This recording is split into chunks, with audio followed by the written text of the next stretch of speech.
नमस्कार दोस्तों, DHP news channel में आपका हार्दिक स्वागत है। हिमाचल प्रदेश के आज के मुख्य समाचार आपको विस्तार पूर्वक बताएंगे। खबरों की शुरुआत करने से पहले आप सभी से निवेदन है कि डीएचपी न्यूज को सपोर्ट करने के लिए आप मेंबरशिप ज्वाइन करें। आपके सपोर्ट से हमें और बेहतर कंटेंट बनाने और आप तक सही खबरें पहुंचाने का मौका मिलेगा। तो पेश हैं आज के मुख्य समाचार। हिमाचल दिवस पर कर्मचारियों पेंशनरों को 3% डीए का ऐलान, जाने कब से मिलेगा। हिमाचल प्रदेश के 78वें स्थापना दिवस पर मंगलवार को सीएम सुखविंदर सिंह सुक्खू ने किलाड़ में आयोजित राज्य स्तरीय समारोह में कर्मचारियों को 3% डीए का ऐलान किया। हालांकि राज्य के 2 लाख सरकारी कर्मचारियों और 1.5 लाख पेंशनरों को डीए की अगली किस्त 15 मई की जगह जून में मिलेगी। सीएम ने समारोह को संबोधित करते हुए बीते 2 साल में उनकी सरकार ने कर्मचारियों को 14% डीए दिया है। उन्होंने इंदिरा गांधी प्यारी बहना सुख सम्मान निधि योजना के तहत पांगी क्षेत्र की महिलाओं को 1500 रुपए की 3 एकमुश्त किस्तें जारी की। ये रकम हिमाचल के इस दुर्गम इलाके की 1932 महिलाओं के खाते में ट्रांसफर की जाएगी। उन्होंने महिला मंडलों के भवन को बनाने के लिए सहायता राशि का ऐलान किया। हिमाचल का स्थापना दिवस पहली बार किलाड़ में राज्य स्तरीय समारोह के रूप में मनाया गया। सीएम ने इस मौके पर युवाओं को स्वरोजगार के लिए पांगी में 20 नए बस परमिट देने और डीजल बसों की खरीद पर 40% सब्सिडी और 4 महीने के रोड टैक्स में छूट का भी ऐलान किया। सीएम ने पांगी घाटी के 60 क्षेत्र को सब तहसील बनाने की घोषणा भी की। बर्फबारी के दौरान इलाके की बिजली हफ्तों तक गुल रहने की शिकायत को देखते हुए 62 करोड़ रुपए की योजनाओं का ऐलान किया गया। इनमें तिंदी से शोर तक बिजली लाइन की मरम्मत पर 5 करोड़ और शोर से किलाड़ तक नई लाइन बिछाने के लिए 45 करोड़ रुपए खर्च होंगे। उदयपुर से किलाड़ तक 30 किलोमीटर की सड़क को सुधारने के लिए नया टेंडर जल्दी जारी होगा। प्राकृतिक खेती करने वाले पांगी के किसानों से सरकार 60 रुपये प्रति किलो की दर से जौ खरीदेगी। हिमाचल प्रदेश का सबसे पहला प्राकृतिक खेती मॉडल पांगी में खुलेगा। इसके लिए सीएम ने 5 करोड़ रुपए देने का ऐलान किया। पांगी में राजीव गांधी डे बोर्डिंग भी खुलेगा। किलाड़ के सिविल अस्पताल को आदर्श स्वास्थ्य संस्थान का दर्जा मिलेगा। इस अस्पताल में 6 स्पेशलिस्ट डॉक्टर तैनात होंगे। पांगी में पर्यटन को बढ़ावा के लिए होम स्टे के रजिस्ट्रेशन में 50% छूट और अंदरूनी सड़कें बनाने के लिए 3 करोड़ देने का भी ऐलान सीएम ने अपने भाषण में किया। बिलासपुर पुलिस स्टेशन को सर्वश्रेष्ठ थाने का पुरस्कार, मंडी का बीएसएल कॉलोनी थाना दूसरे पर। प्रदेश पुलिस मुख्यालय ने हिमाचल दिवस पर वर्ष 2024 में सर्वश्रेष्ठ प्रदर्शन करने वाले पुलिस थानों की घोषणा की। इसके लिए पुलिस मुख्यालय ने शीर्ष 3 पुलिस थानों का चयन किया है। बिलासपुर के सदर पुलिस स्टेशन को सर्वश्रेष्ठ थाना घोषित किया गया। मंडी बीएसएल कॉलोनी थाना को दूसरा और पुलिस जिला नूरपुर के डमटाल थाना को तीसरा स्थान मिला। चंबा के पांगी में राज्य स्तरीय हिमाचल दिवस समारोह में संबंधित पुलिस थानों के प्रभारियों को मुख्यमंत्री सुक्खू ने सम्मानित किया। पुलिस मुख्यालय ने सर्वश्रेष्ठ पुलिस थानों के मूल्यांकन में विभिन्न पुलिसिंग मापदंडों को शामिल किया गया है।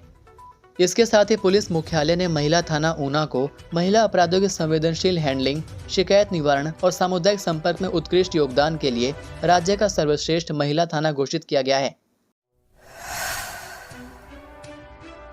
7 बार नशा मुक्ति केंद्र भेजा, नहीं छूटी लत, अब जमानत नहीं ले रहे परिजन।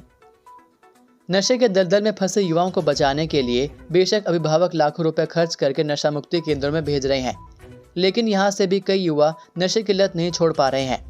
हाल ही में शहर में चिट्टे के साथ पकड़े गए युवक के परिजनों ने बताया कि वह अपने बेटे को 7 बार नशा मुक्ति केंद्र में भेज चुके हैं।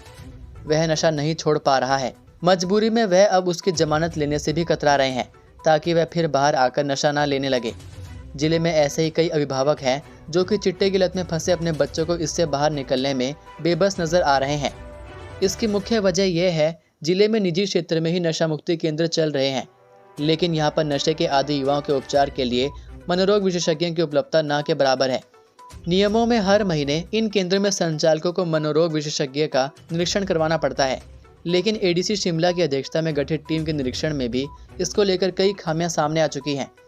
इसी तरह से शहर में कुछ समय पहले नशा खरीदने के लिए ठगी करने वाले आरोपी की जांच में भी यह बात सामने आई थी। पुलिस जांच में युवक के परिजनों ने बताया था कि वह कई बार युवक को नशा मुक्ति केंद्र भेज चुके थे, लेकिन वह फिर नशे की लत का शिकार हो गया था। चिट्टे की लत में पड़कर युवा अपनी जिंदगी से खिलवाड़ कर रहे हैं, तो वहीं आपराधिक घटनाओं को भी अंजाम दे रहे हैं। जांच में सामने आया है कि 5 में से 4 चोरी के मामलों में चिट्टे के आदि युवा आरोपी हैं। पहले युवा दोस्तों या परिचितों के साथ शौक में नशे का सेवन करते हैं और इसके बाद नशे की आपूर्ति के लिए पैसे नहीं मिलने पर चोरी और लूटपाट जैसी घटनाओं को अंजाम दे रहे हैं। इसके अलावा नशे के आदि युवा चिट्टे की तस्करी में भी संलिप्त पाए जा रहे हैं। हाल ही में पुलिस ने आईजीएमसी में तीमारदारों को सीआईडी का अफसर बनकर ठगी करने के मामले में एक युवक को गिरफ्तार किया है। चिट्टे का नशा युवाओं को अपराध की ओर धकेल रहा है। ऐसे में अभिभावकों को सलाह दी जाती है कि बच्चों की गतिविधियों पर निगरानी रखें और अगर वे लत में फंस जाते हैं तो उनका उपचार करवाएं। नशे के लिए युवा चोरी, लूटपाट जैसी घटनाओं और नशे की तस्करी जैसे आपराधिक कृत्यों में संलिप्त हो रहे हैं। देश के ही नहीं, दूसरे देशों के पर्वतीय राज्यों के लिए भी मॉडल स्टेट बना हिमाचल प्रदेश। पहाड़ की चुनौतियों को पार कर Himachal Pradesh model hill state बन गया है। भारत के अपने पहाड़ी राज्य ही नहीं, दुनिया के देश भी इस आदर्श पर्वतीय प्रदेश के मॉडल का अध्ययन करने के लिए अपनी टीमें भेज रहे हैं। शिक्षा, आधारभूत ढांचा विकास, पर्यटन, बागवानी, हरित ऊर्जा जैसे कई क्षेत्रों में हिमाचल ने मिसाल पेश की है। हिमाचल वासियों को एक सूत्र में पिरोए देवभूमि की लोक संस्कृति और सांस्कृतिक विरासत भी विश्व भर के विशेषज्ञों के लिए अध्ययन का केंद्र बन चुकी है। हिमाचल 15 अप्रैल को अपना 78वां स्थापना दिवस मना रहा है। 15 अप्रैल 1948 को जब यह प्रांत अपने अस्तित्व में आया तो उस समय कनेक्टिविटी और आधारभूत ढांचा बहुत कमजोर था। ज़्यादातर लोग पढ़े लिखे नहीं थे। दुर्गम क्षेत्र शेष देश और दुनिया की मुख्य धारा से कटे हुए थे, पर हिमाचल राष्ट्र के साथ कंधे से कंधा मिलाकर आगे बढ़ता रहा। आज यहाँ आम आदमी का जीवन स्तर भी अन्य राज्यों की तुलना में बेहतरीन है। रोटी, कपड़ा और मकान की मूलभूत चिंताओं से आगे निकलकर हिमाचल तरक्की के नए आयाम स्थापित कर रहा है। तमाम आर्थिक और अन्य चुनौतियों का सामना करते इस पहाड़ी प्रांत की प्रति व्यक्ति आय 2,57,212 रुपये पहुँच गई है। इसके बावजूद हिमाचल प्रदेश पर करीब 1 लाख करोड़ का कर्ज चुकाने, आर्थिक स्थिति को मजबूत करने, सड़कों के बजाय हवाई रेल नेटवर्क को भी आगे बढ़ाने, सोने की तरह बहते जल भंडारों का उचित दोहन करने, प्राकृतिक आपदा से निपटने समेत पर्यावरण को संरक्षित रखने, नशाखोरी से निपटने जैसी कई चुनौतियां हैं।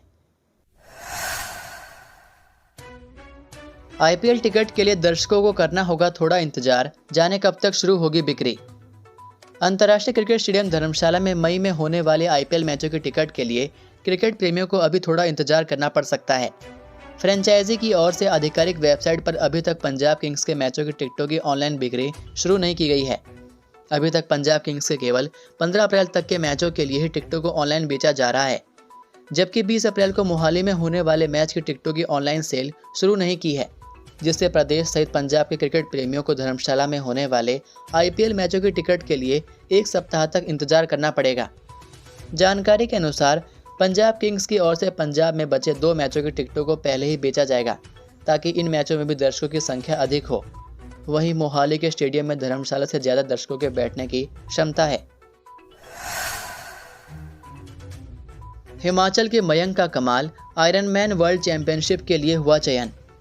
हिमाचल प्रदेश के कई युवाओं ने अपनी प्रतिभा के दम पर देश दुनिया में प्रदेश का नाम रोशन किया है। ऐसा ही एक और प्रदेश का बेटा मयंक वैद अब विदेश में भारत का प्रतिनिधित्व करने जा रहा है। मयंक वैद हिमाचल के बिलासपुर जिला के कोठीपुरा के छोटे से गांव नोआ के रहने वाले हैं। छोटे से गांव से निकलकर देश दुनिया में अपनी प्रतिभा का लोहा मनवाना अपने आप में बड़ी बात है। दरअसल मयंक वैद ने अभी हाल ही में 13 अप्रैल 2025 को ताइवान के पेंगू द्वीप पर आयोजित हुई विश्व स्तरीय आयरनमैन ताइवान ट्रायथलॉन में भाग लिया था। इसमें मयंक ने 10 घंटे 34 मिनट के अद्भुत समय में अपनी रेस को पूरा कर अपने आयु वर्ग 45 से 49 वर्ष में 5वां स्थान हासिल किया। बताया जाता है कि यह प्रतियोगिता दुनिया की सबसे कठिन प्रतियोगिताओं में से एक है। इस प्रतियोगिता में एथलीटों को 3.8 किलोमीटर समुद्र में तैरने के अलावा 180 किलोमीटर साइकिल चलाना और 42.2 किलोमीटर की मैराथन दौड़ पूरी करनी होती है। तेज हवाओं और चुनौतीपूर्ण परिस्थितियों के बावजूद मयंक ने न सिर्फ इस प्रतियोगिता के लक्ष्य को पार किया, बल्कि स्पेन, ताइवान और वियतनाम जैसे देशों के टॉप इंटरनेशनल एथलीटों के साथ पोडियम साझा कर भारत का नाम रोशन किया। उनकी इस उपलब्धि के चलते अब उनका फ्रांस में होने वाली अंतर्राष्ट्रीय प्रतियोगिता के लिए चयन हुआ है।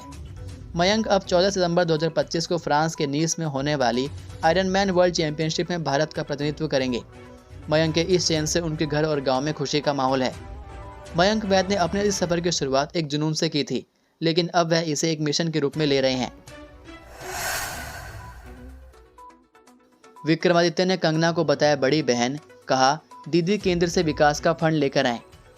हिमाचल प्रदेश के पीडब्ल्यूडी मंत्री विक्रमादित्य सिंह ने मंडी से भाजपा सांसद कंगना रनौत को अपनी बड़ी बहन बताते हुए कहा है कि दीदी को केंद्र सरकार से प्रदेश के विकास के लिए फंड लेकर आना चाहिए। उन्होंने मंगलवार को कुल्लू में हिमाचल दिवस के कार्यक्रम से परे ये बात कही। विक्रमादित्य सिंह ने कहा कि केंद्र सरकार से फंड लाने के काम में सुक्खू सरकार दीदी की पूरी मदद करेगी। विक्रमादित्य सिंह ने कहा कि बड़ी बहन होने के नाते हम उनकी इज्जत करते हैं। अब वे भाजपा की सांसद है और उन्हें केंद्र सरकार से विकास कार्यों के लिए फंड और सांसद निधि में पैसा लाना चाहिए। हम उनके साथ खड़े हैं और इसमें कोई राजनीति नहीं है। उन्हें बतौर सांसद हिमाचल प्रदेश के विकास में योगदान करना चाहिए और जिला प्रशासन उनके इस काम में पूरा सहयोग करेगा। इससे पहले विक्रमादित्य सिंह ने कंगना पर तंज कसते हुए कहा था कि मंडी के भाजपा सांसद के पास अपने संसदीय क्षेत्र के लोगों के लिए समय नहीं है। उन्होंने साथ में यह नसीहत भी दी थी कि सांसद होने के नाते कंगना को जिम्मेदारी से काम करना चाहिए। हिमाचल में 18 से 20 अप्रैल तक कहर बरपेगा मौसम, भारी बारिश, ओलावृष्टि और तूफान का अलर्ट। हिमाचल प्रदेश में मौसम के कड़े तेवर देखने को मिलेंगे। इस हफ्ते के आखिरी दिनों में मौसम कहर बरपा सकता है।